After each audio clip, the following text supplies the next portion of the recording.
Bur'o is in the house. Assalamu alaikum wa rahmatullahi wa barakatuhu. Rahma is in the house. AK, Havariyar, welcome. Oh, I love seeing you guys. Assalamu alaikum wa rahmatullahi wa barakatuhu. A'udhu billahi min ash-shaytan rajim. Bismillahir rahmanir rahim. Allahumma salli ala Muhammad wa ala alihi wa sahbihi ajma'in. Who's that? Hassan Mia Hassan Miss Chris bu igu yiri. Wari anigu Miss Chris mehi. I know but is heblayo iyo hebelton mehi. Fadhiye Maxamed Cabsiye ayaa la yiraahdaa. Ya abahay dalac baa la yiraahdaa. Ma garat. Khayr iyo baraadaan idin rajaynaya. Welcome, welcome, welcome, welcome, welcome. And qof baa soo qoray. Muxuu soo qoray? Qaar baa soo qoray. Guurkii qurux baa ku noqotay. Habaryar mahad sanad gacaliso isku filan miya qofka yiri guurkii qurux baad ku noqotay. Qaar ii soo qorayay waa fool xilaatay maxaa ku helana waa arkay inay niyadda iga dilaan bay doonayaan. Farqiyo sidaa niyadda lagaga dilo laakiin I love that. Ya soo maaha aniga Allah. Do not disturb ban geystay haddana telephone baa wali soo galiyay. Anigii baaba iska yaabanba. Ya maasha Allah. Khayr ya baraadaan idin rajaynaya. Welcome, welcome, welcome. Waan soo noqonayaa. This one is going to be qosol. Ya mid dulaysta ah iyo arrin qosol baan idin sheegayaa. Dumarkii garoobka ahaa oo waliba soo noqda. Alla dulaysta sirtiisa maxaa leelay. Waa wareey. Waxaan doonayay maanta de sida arrimaha waxa dhacaya waad ogtihiin warar badan idinkaaba iga badiya wararkii adduunka.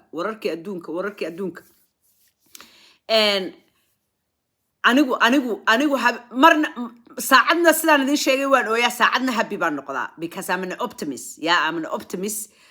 Waxaan arkayaa ilaahay qudradiisa baan arkayaa wallahi billahi tallahi so many amazing things are happening. Waryaada TikTok saan u nabcaan jiray. I know of AK waxa yiri TikTok YouTube is hiding my comments hatta way qorin waxayga bahalkayga hatta way qarin channelki shadow banning bay ku sameeyeen cidba ma gaariyaba laakiin insha Allah waa waxba ma hawa habar yar ma garanayo tolo maxay kugu cuneen weerar bay nagu hayaan weerar bay cid walba ku hayaan laakiin sidee Ilaahay baa ka awood weyn waxad ogaataan billions and billions and billions baa lagu bixinaya shalay waaniga idin la sheer gareeyay ADS oo qaylinaysa kuwaasi waxay ka shaqeeyaan siday image-ka koofiyad yarta u hagaajin lahaayeen waa qofkii soo hadal qaadaba anta samid way waxbu yuhuud wax ka sheegay annaga nolol jeeda kana annaga nolol jeeda ummadii oo dhan hostage bay ka dhigteen ummadani they have been yearning to be free iyagaaba Mareykan isagaaba raadinayay wuxuu free ku noqdo Falastiin baa Ilaahay soo diray waanigi idin sheegay ninkii kaaboyga ahaa yiri Ilaahay baa nookii soo diray maanta dhan baad sugaysaa habaryar I know yara leed baan noqday welcome habaryar waan dhoofaya habluhuna way iska badan yihiin de garaf islaan yar oo de Ilaahay xaalkeeda ogyahay imise qof bay noqonaysaa marxaga u carar intani anigayba waxay ii tahay naruuro inaan idin la sheekaysto anyway waydikii ogaade shalay waa kuwii shiray shirkii uu ninkaasi ka hadlayay waxa ka soo baxay in de Zionist lacagta badan haysta kelmadda Zionist iska ilaaliya qoraalkeeda qofkii soo qoro waa la baangareynaya waxyaabaha uu ka hadlayay ninku waxyaabahaas aba kamid ahaa kelmadda iyo entity isla socda ama kelmadda kaliya waxyaabaha ay dadka ku shadow gareynayaan weeye marka iska ilaaliya soo qorina anyway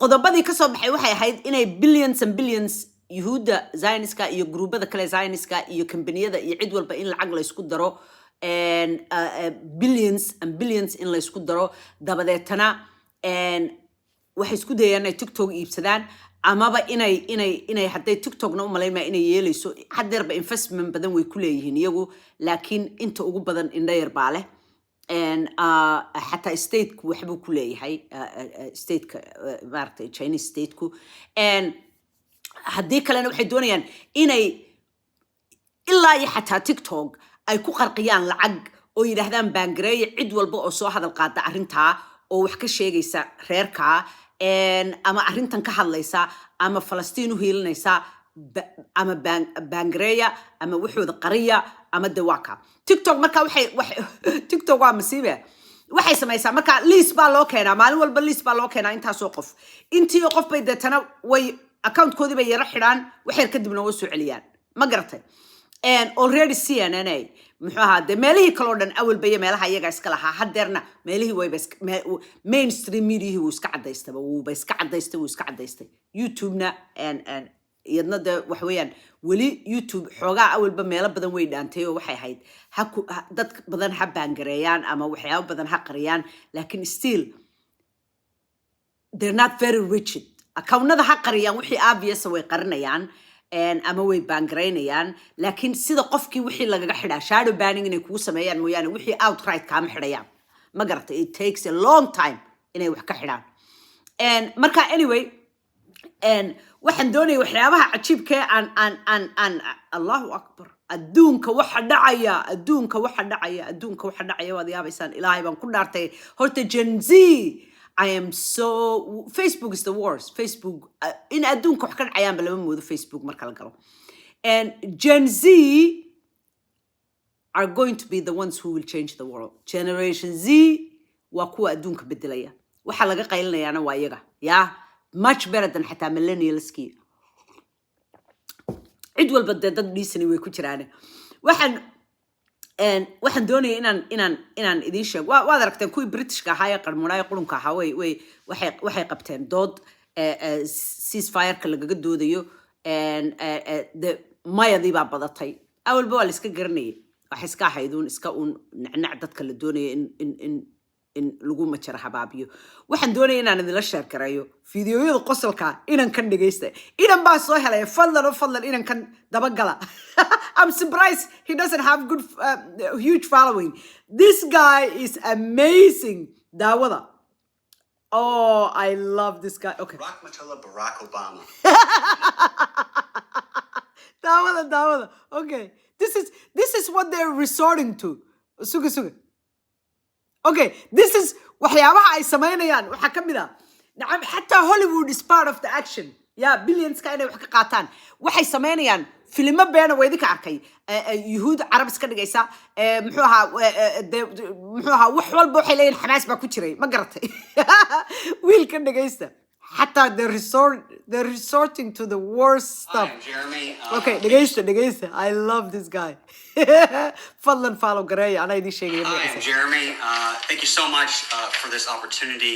Always been such a big fan of Israel, and I always wanted to be a voice actor. So this is a perfect opportunity to combine them both. So okay. Great. Welcome to Israel. Marka wuxuu soo doontay shaqo soo doontay waxa la yiri voice over bal raadinaya iyo actoro marka shaqada soo doontay waxyaabaha ay doonayaan inay sameeyaan billions ka lagu kala cunayo waxyaabahana kamid ah marka waa kan shaqadiiba soo doontay waligeyba waxaan rabay inaan voice actor noqdo yiri number 2 okay perfect now marka sidana laga rabaa bal number 2 isagii baa marba waji iska dhigay now full disclosure I do not speak Arabic. Is that okay?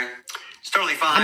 We don't honestly, we just use Google Translate, and Americans don't notice. Yalla Habibi, Ana Hamas, Wahubu, Al Irhabi, Al Jihad Rayun. Let's do a dabka with a kefiyya. For this next scene, Israel has just bombed a doggy daycare, and we need an excuse for why that's okay. All right? Assalamu alaikum Sadiqi al-Ihabu Ahmed. Ian Tatamakan Israel Abdan min Aluther ila Arubutot al-Kasat Bikalab Altaf Fiat Alain T. Hariyati. Excellent. You're on a roll. Okay, the next scene is about the only Palestinian American in Congress. It's tricky, but give it a shot. Hamas Sadiq Jayid Rashida Taleb. Narcos Adal Bakat Miaha. Inshallah Saf Nakum Bihaf Nafak Lila Dearborn Litlak Al-Sawarik Ila Detroit. Another banger, all right? About all these student groups that have been protesting. See what you can do about that. Nan Nahubu SJP Wa MSA. Hamas Tursil Lahum Maklubat Wamasakin annaga inaga qaybiyeen waxa soo dhan wixii dad soo sheegay Edward Said wa Yastamayun ila DJ Khaled Ila Awesome. DJ Khalid. Almost finished, okay? This last one is a little bit of a catch-all for scaring Americans. Go. La la la la la la. Close, but faster. La la la la la la la la la. No, more Muslim. More Muslim. Oh, okay. Perfect. Great job. All right. Thank you so much for coming in. Oh, thank you. Anyway, when do I get paid? Probably at the end of the war. It's like a week or a month or... we'll be in touch. Like a year or... I love this guy. It's so funny. Everybody's making fun of them. They can't take it. dadkii adduunka waxay iska dhigi jireen dadka ugu qosolka badan ee ugu sense of humor ka badan ee ugu yeah they can't take it ma arshida taalib wuxuu yiri muslim brotherhoodkay ka mid tahay nacam wuxuu iska dhigayaa waxaad iska dhigtaa baa la yiri xamaas war soo gudbinaya oo le dadkaas oo dhamay anaga inaga qayb yihiin funnier ones. I love this guy. Funnier ones. At the end, one in this in the end, that fun dhageysta. Okay, watch this one. Alaikum, Rahmatullah Barack Obama. Rahmatullah My Barack name is Obama. Jeremy McClellan, and I'm here in the Oval Office in Washington, D.C. So excited to be a part of President Biden's national strategy This to is combat hilarious. Islamophobia. But first of all, what is Islamophobia? Islamophobia is thinking bad thoughts about Muslims, being mean to them, and hurting their feelings. It is not about institutions, inequality, foreign policy, or anything like that. Hey. So we here at the Biden administration are working hard on a national plan to end Islamophobia once and for all. This is so For funny. example, number one, using the right words. Islamophobia is all about bad words, which can hurt people's feelings. Wayda kii maqlay maalintii dhaweyd inay yiraahdeen Islamophobia ban wax ka qabanayna waa been waa the opposite of wax baan ku qabanayna marka tiibu turjube. The FBI will use terms like people with intellectual disabilities when entrapping them for terrorism. We'll also help Muslims feel safer by denying death counts in Gaza and not using scary words like genocide or ethnic cleansing. We're going to begin incorporating Arabic into everyday life. Instead of helping Israel bomb mosques, we'll help them bomb masjids. We'll also make it illegal to tell Muslims to go back to where you came from, especially Palestinians. Don't get their hopes up. Don't get their hopes up. Number two, religious reform. What's the best way to fight Islamophobia? Make Islam less scary. That's why we're working with Islamic scholars to add a third part to the Shahada condemning Hamas. We're going to be helping Palestinians fast for Ramadan by cutting off their food supply and using fire hoses on protesters to help them wash before prayer. Number three, being a good neighbor. You know, many Americans don't realize many of their neighbors practice Islam. We'll fix this by publishing online maps of where they live. But remember etiquette. When entering a Muslim's house, always take off your shoes and throw it at the children. Throw it at the children. And if you don't have any Muslim neighbors, convert one of them to Islam. It's really not that hard.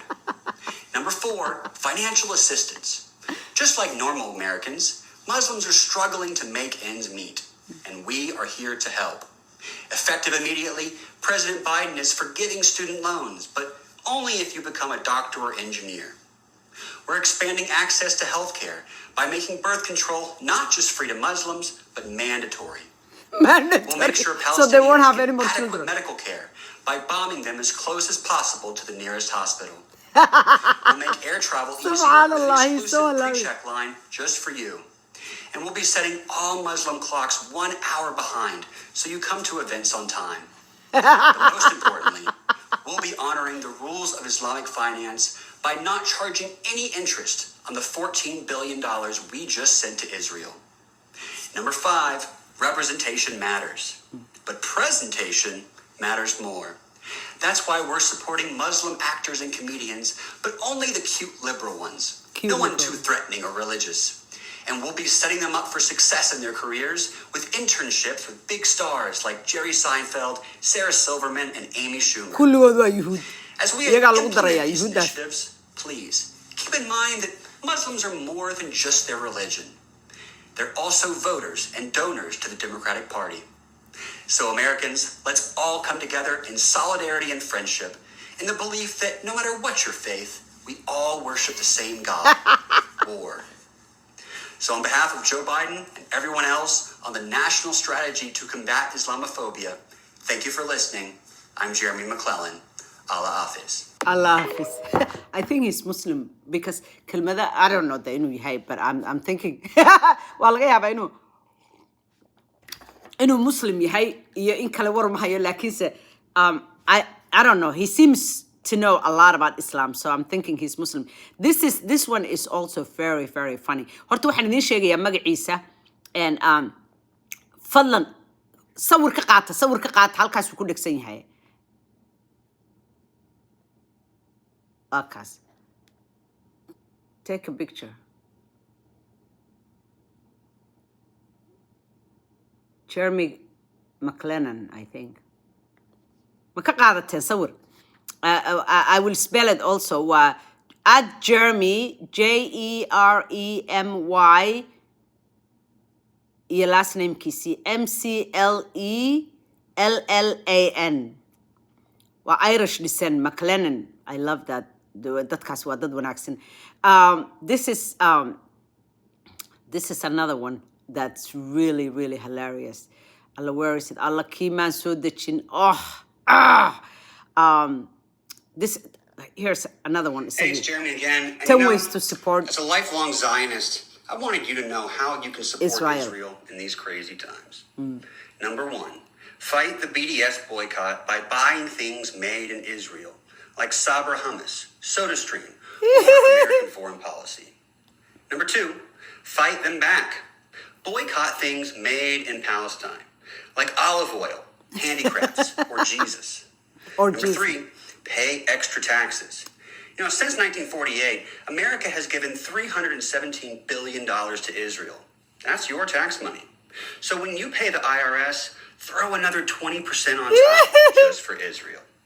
I mean, just look at this child. For the cost of a cup of coffee a day, you can kill him. Oh my God. Number four, pray for Israel. There are 1.8 billion Muslims in the world, all praying for Palestine. So it would make sense that God is biased. But every time you pray for Israel, one of their prayers gets canceled out. Even better, pray the Muslim prayers backwards. And even the score. Number five, and even Christians, the score. While you're in church, please leave out the parts of the Bible that are critical of Israel, like the Old and New Testament. Number six, Palestinians are known for anti-Semitic genocidal slogans like "From the river to the sea" or "Please stop killing us."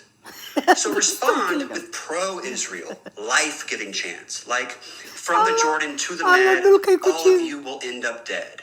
You get the idea. And unfortunately, Zionist has become a bad word recently, but we can change that. Start using it for good things like, "Man, that new outfit is so Zionist." You get the idea. This is what they're trying to do. Write letters to Muslim leaders, thanking them for all the work they're doing in the recent conflict, which is absolutely nothing. It's great. I love that. Number 9. Write letters. Yeah, waraaqa u qor all the Muslim leaders and thank them hawsha wanaagsan ay hayaan, which is really nothing. He's so highly informed. Vote. Let your voice be heard. Whether you're Republican or Democrat, it doesn't matter who you vote for. They all support Israel. Number 10, share this video. Whether you're American, European, or just an Indian guy who thinks Palestine and Pakistan are the same thing, Israel needs your support on social media more than ever. Because honestly, it's not going very well. Because honestly, it's not going very well. Dadkan, wallahi, billahi, tallahi, waxaan ka yaabay waaba tabti, subhanallah, Allahu Akbar, Allahu Akbar. Berigii hore maan fahmi jirin exactly. Dadkan maxaa deaf, dumb, and blind. Subhanallah. Maalin walba markaad sii aragto how their behavior uu dham u yahay, you realize, oh my God, subhanallah. How could people who are so smart haddana be so dumb? They think money can buy the hearts and the minds of people. Iyaguna, they're doing nothing to change their behavior. But just thinking temporarily baa dadka caqligooda iyo maankooda iyo qalbigooda u bedelin kartaan oo u haysan kartaan. If that's not the dumbest thing, I don't know what is. This is very funny. Check this one out.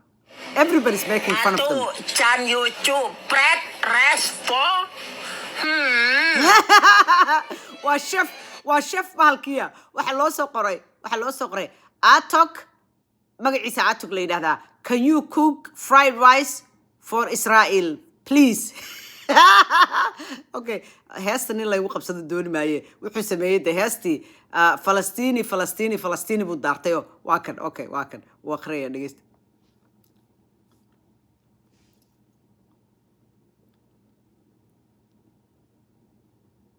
imaamadii buu la soo baxayaa. isug buu odhanayaa. Look what he does. He will cook nothing. Saliidii buu ku shubay. Zero. Xawaashkiiyo toontii buu dhigay. Nothing. waa ina yaraa. uu walaaqay. wax kaluu ku daray. toontii buu googooyey waa ku daray. Nothing. ukuntii buu soo qaaday. Nothing. waxba ka soo dhici maayaan. Nothing. wuu soo qaaday haddana biyo iyo waxbuu ku daray waa walaaqay waa fried rice buu karinayaa mogti saliid buu ku kordhiyey. Nothing.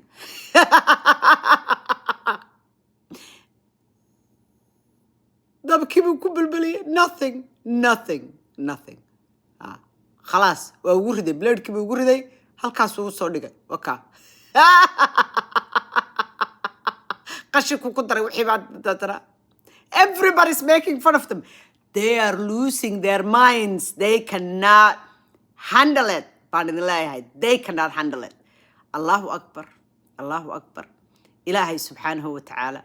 Inagu waxaynu isleenahay waay bay carabti wuxuu qaban waayeen. Bini aadan baynu ka fikirina. Carabti ma sidan yeesho.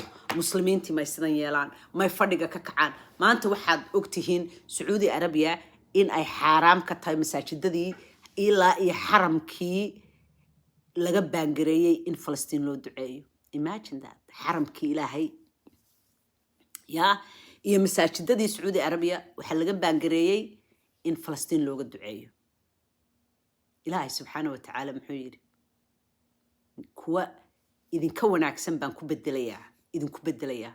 Ilaahay subhanahu wa ta'ala not only inuu already inteeyo qof maalin walba ay muslimayaan oo waliba gabdhahu aanay sugaynin the minute ay muslimaan ay shahaadada qaataan ay xijaabka jiq isku wada siiyeen gabdhihi. Allahu Akbar. On top of that ummadii Ilaahay oo dhan subhanahu wa ta'ala ayuu Ilaahay subhanahu wa ta'ala u sakhiray Falastiin. Everybody waa u ooyaya. Everybody qalbigu ku haysta iyo kuwa kale dhibaataysan hadday tahay South Sudan hadday kuwa aan plight-kooda la maqleen baaba la maqlaya hadeerto. Including South Sudan iyo Congo. marka waxa weeyaan alla wataa wehelo ma baahna. ciil baa ku qabanaya waxaad leedahay maxay samayn karaan? bini aadan waxa ma samayn karo. No bini aadan can do anything. Ilaahay baa wata.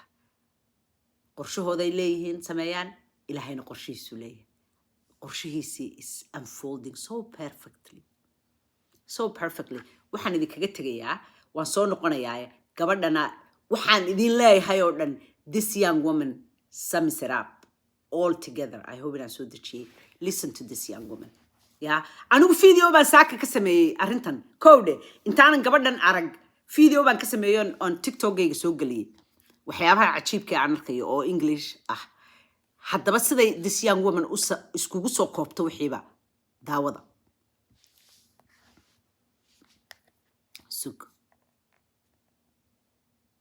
Israel is doing to Palestine is that they have turned the craziest unintended side effect of what Israel is doing to Palestine right now is that they have turned over a rock and uncovered the underbelly of imperialism. And now all of America is staring directly at it. Most Americans, myself included, were entirely ignorant to what has been happening in Palestine. And now not only do we know about that, we know about what is happening in Sudan and in Congo. And we know that our own government is sitting here trying to say that we are complicit because we pay our taxes. And we see how fucking evil they are.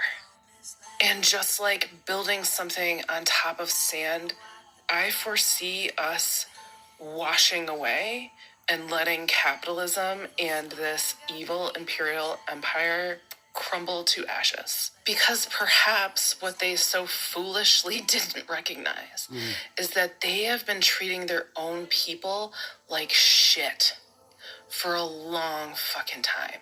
So there is no one here willing to sit here and hold up their bullshit. Even the most selfish people in this country who only care about their own financial well-being, they don't have any financial well-being. So they have no loyalty to this government. And they don't see themselves as being on the same side as this government. You know, what's funny is neither do progressives at this point. So there's more people in this country who feel entirely betrayed by not only the system of capitalism, but by people that we used to believe in, than there are people who are still somehow Like having Obama. the wool over their eyes. There's very few people left who believe in this nonsense, bullshit fairy tale of the American dream, which was always just evil. It was always just colonization. I love how she sums it up. Yeah, waxaan ka dhacayo waxay tiri Falastiin ku dhacayo dhami. Waxay nacam dadkiiba indhihii u furtay. Waa sidii dhagax.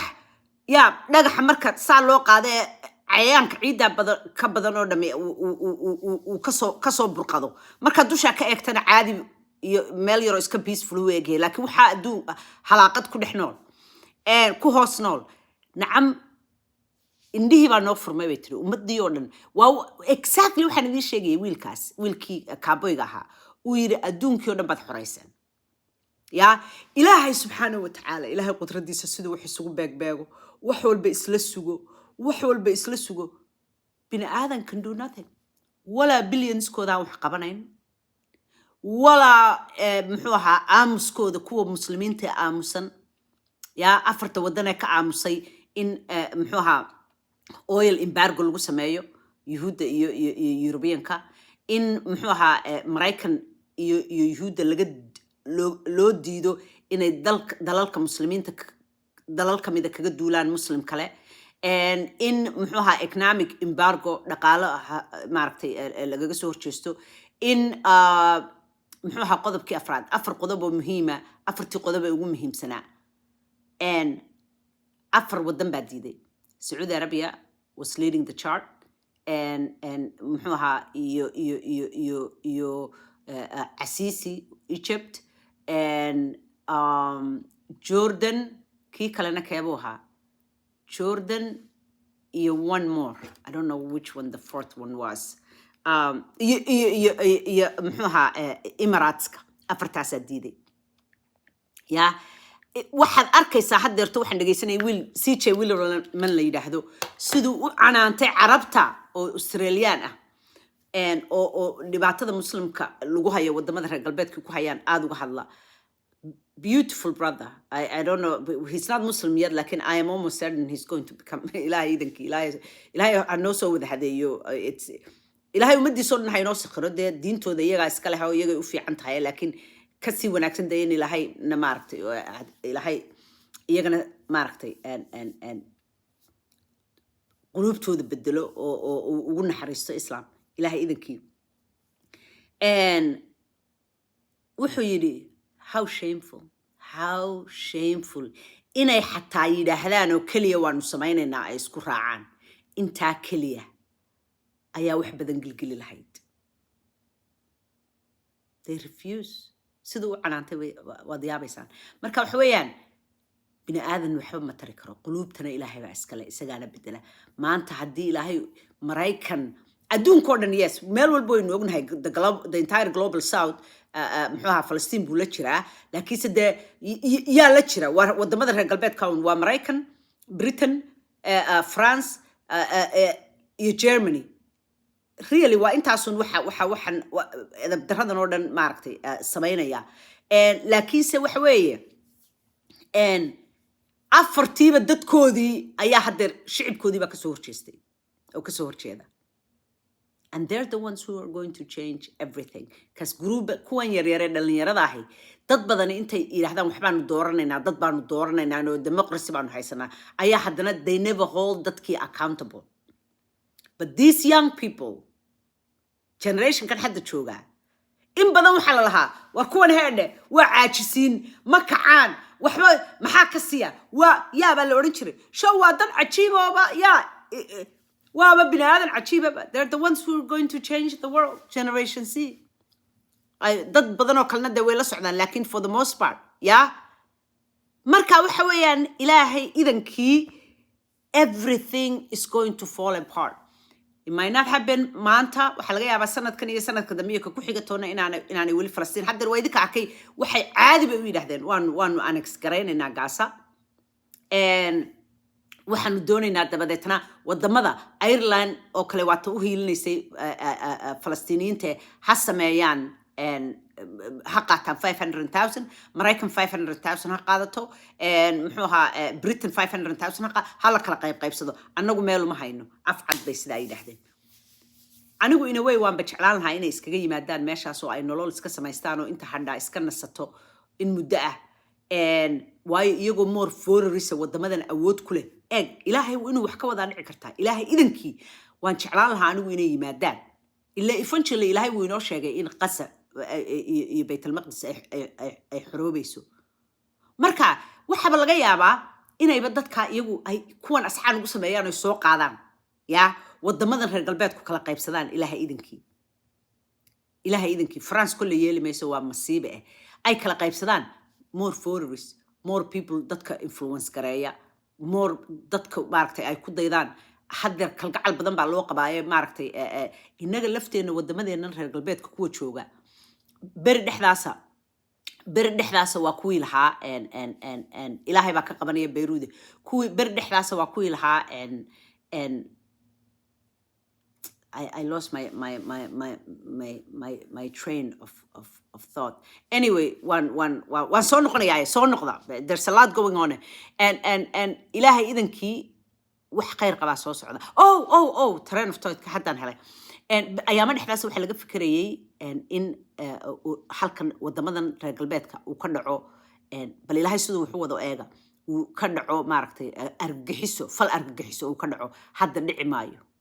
alxamdulillahi rabbil caalamiin because dadku waxay arkeen imika Xamaas way arkaan iyo muslimiinta oo dhan adduunka jooga ee xaqu dirka ah way arkaan in qalbiyadii adduunkii qulubtii adduunku u soo jeesteen awalba waxa u sameeyeen qulubta dadka inay ku soo jeediyaan kooskooda ay doonayeen haddeer way arkeen kooskooda in loo soo jeestay so at least hatta ayaan dhaweyd inaan yuhuudaba halkan ka hadlayo show halkan kule Jamie Doro show baa la yiraahdaa very interesting show waa comedian waa American yuhuud wuxuu yiri wuxuu keenay barnaamij buu ka sameeyay hadii la leeyahay dad buu wareysanayay hadii cidi ka samayso argagixiso halkan fal argagixiso hadii Maraykan iyo wadamadan cidi ka samayso kuwa sameynaya waa Mossad waa CIA-da sirdoonka yuhuudda already waa la isla dhex maraya already waa la ogyahay sirtaasina way fashilantay hadday sidaahdaan sameeya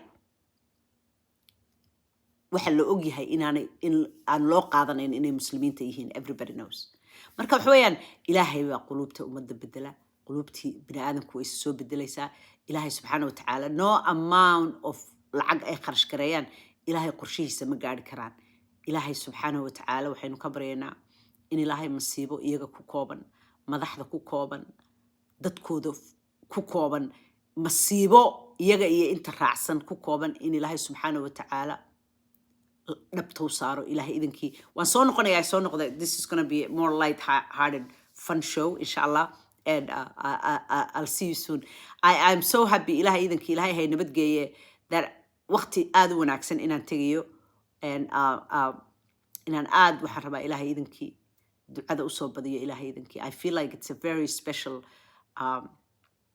time to be able to be invited to the maaragtay ilaahay beydkiisa ilaahay idinkii khayr badan baan idin rajeynayaa haddaad soo noqotaana waa soo noqotaan haddii kalena aniga iyo duleystaa naloo fagaaraynaya ay soo noqdaan I love you guys nabadee